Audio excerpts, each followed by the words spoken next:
So my name is Sally Raw. I am Sally Raw, your trusted property consultant.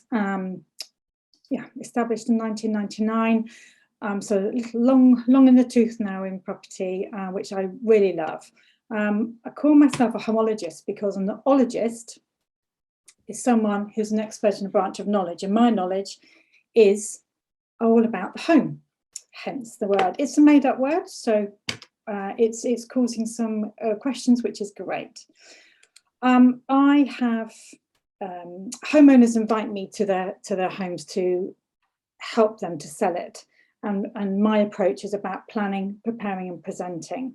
And part of my signature technique involves the 5 Ps of presenting, and I can relate it to a business as well. I've actually successfully mentored some other businesses whereby this has worked, and so I thought I'd share it with you today. So I'm hoping that each one of you will take at least one bit of nugget home with you. Okay, so when I'm working with a homeowner, the public image is the very first P. And this is about, for me, it's about which agent am I going to use? Which agent is going to be correct for the property and the homeowner? And so for me, it's about what do they put on social media, their language. Are the photographs really what we see in reality? And sometimes that isn't the case. It's about their networking. Do I meet them on the circuit? Do I meet them in other networking groups? Do I meet them in the high street when I'm looking? And it's about the language and the content they use. I've got a lot of people here that's into content and social media on the networking today. And we are all aware that we respond to different communication. Now, my style is kinetic, so I feel. I'm auditory, so I hear, and I'm visual, so I see. So I'm very aware that all of our content, whoever we are, needs to include all that type of resonance for our audience. So is that something that's been done with you? Is your website and your promotion and your business connecting with your audience in that type of style? What do your images look like? Are they updated? Are you on social media? Is it you or is it your business that's on social media? We're obviously networking together, so we know they do that. But it's just something to think about when you're looking at your property, your business, sorry, forgive me. The second P is pavement to porch. This is the most important part of my business with homeowners. If I can't find your house or see your house, I'm not going to visit it. It's about first impressions that matter. So even if you're working from home or you're working in an office, how do people get to you? Do you give them instructions of how to get to you and landmarks of where to park and what to see? And if they are parking or they're on the train, how do they get from that area to your office door? Do you have signage that's clear? And does your doorbell or your knocker work, for example? If you're working from home, do you tell people that it's the office around the back? How do they get there? So it's about being visible and easy accessible to your client who's visiting you, or for me, for a homeowner, for a prospective purchaser going to view a property. For me, it's about the fences. Are they maintained? Can I go and park in the car parking area? Can I see the front door? Are there weeds on the ground? Does it look like it's really unkempt? Does a door work? Does a doorbell work? Is the front door maintained? So all of those specifics are really, really important for me, and especially to help my homeowner. So it's just something to consider when looking at your business. How do people get to you? The next part is presentation. When I open a front door, I have an explosion of senses. It's about what do I see, what do I hear, what do I smell? And that goes from every single room and in the gardens around it as well. So for you as a business, how do you welcome people? If it's a rainy day, where do they put their umbrellas and their wet coats and their boots and their hats? Do you offer refreshments? Do you have a lovely coffee machine in your office? Or do we have to bring our own water bottles? Do you offer them tea and coffee and biscuits? If I'm coming to see you, I like biscuits and cake, but that's just me. What's your furniture look like? Is it the old leather sofa that the dog sat on in the garden studio, or do you have furniture that promotes and is very complementary to your services and your business? Bathroom facilities are really, really important. Every woman will tell you that they mark and they grade a venue on the toilets. So this is something that if you're especially at home, it needs to be clean. Do you have paper towels? Do you have individual towels for people? If you're in an office, are they clearly assigned and are they cleaned properly and regularly? It's just something to be very aware of. And also about peaceful and quiet. When someone's coming to visit you, do you have that space for them to conduct a meeting, whether it's friendly or informal or businesslike? Is a dog running around at home? Are there children screaming and shouting? Can you hear the music playing? Is a telephone going to ring? Be aware of that when you're inviting people to your space, because they want to feel comfortable just as you do. Possibilities is my 4th P, and this is for me, for property, is about, can I extend? Can I change the windows? Can I go down the basement? What can I do in the property that's going to make my purchaser feel more comfortable and enjoy being in there? And I do this right at the beginning in the planning stage. For you, it's about your products and your service. Are they coming to see you to buy or to sell? Are they coming for collaboration, which would be a great way of doing business? Have you met them on something like this, which is a networking group or a meeting scenario where you're going to get better understanding of them? Are you going to be able to recommend each other to another section of the market that either of you in?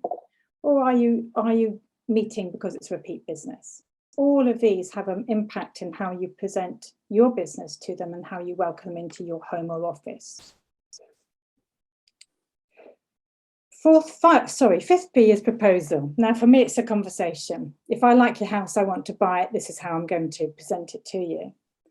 So I always verbally make my proposals on behalf of my clients and follow that with an email. There's always room to negotiate because, as you know, a lot of agents price high and sell low. So there's a bit of flux in between that there's always room for. The cooling off period for me, for purchasing and property, anyone can withdraw from that transaction the day before exchange without incurring too many costs. Not ideal, believe me, and it causes a lot of upset, but there is that period of time when you can withdraw. There are incentives. There might be furniture or appliances or a timescale that might be useful to each other. So it's all about the conversation, and there's going to be always compromise. It's got to be a win-win for everybody. So how do you do that in your business? Do you do the same? Are there things in place that you can put in to encourage working together?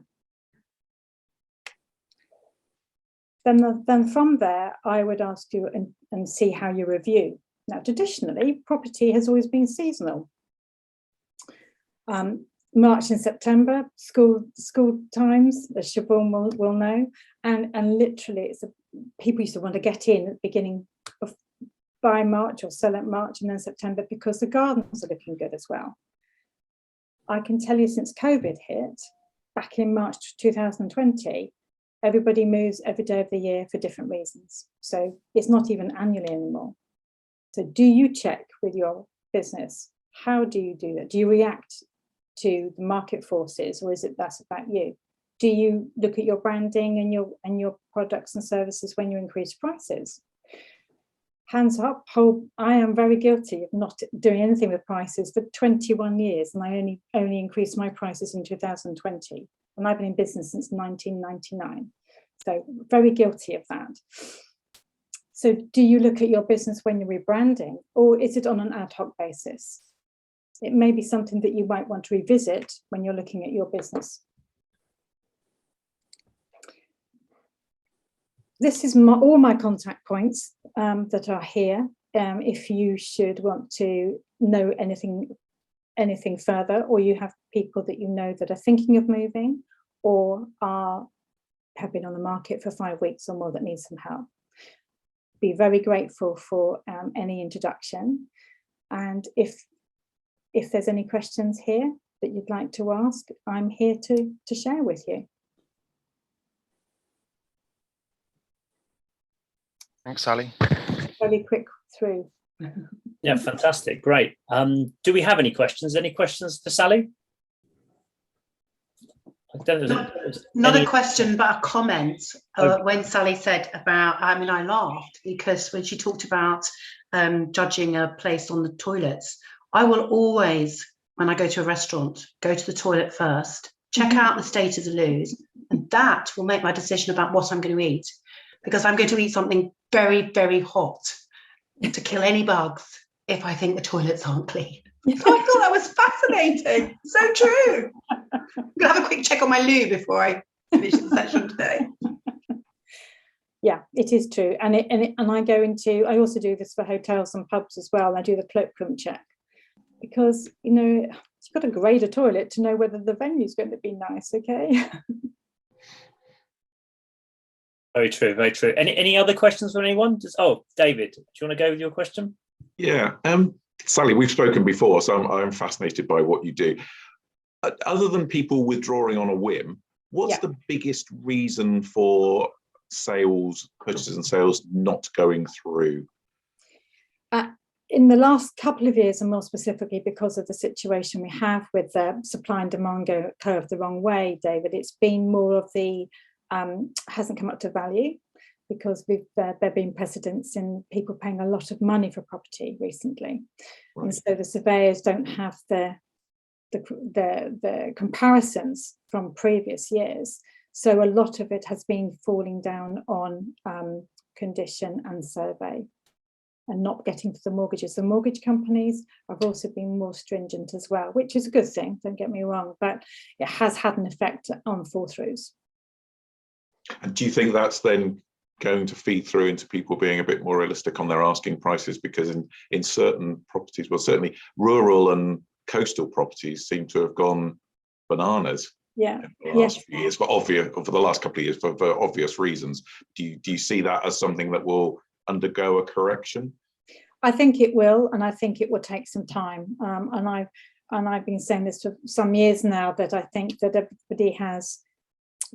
people have different money.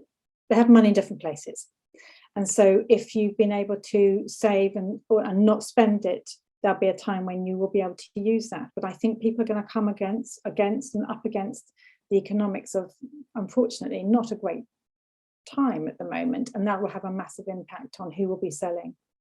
Then people won't be able to pay their mortgage, pay their rent, not pay the bills, and I think that will have a detrimental effect on their life and impact the sales market, and I think the prices will reduce. I think we've got a couple of years to see it, but it will happen. Oh, there we go.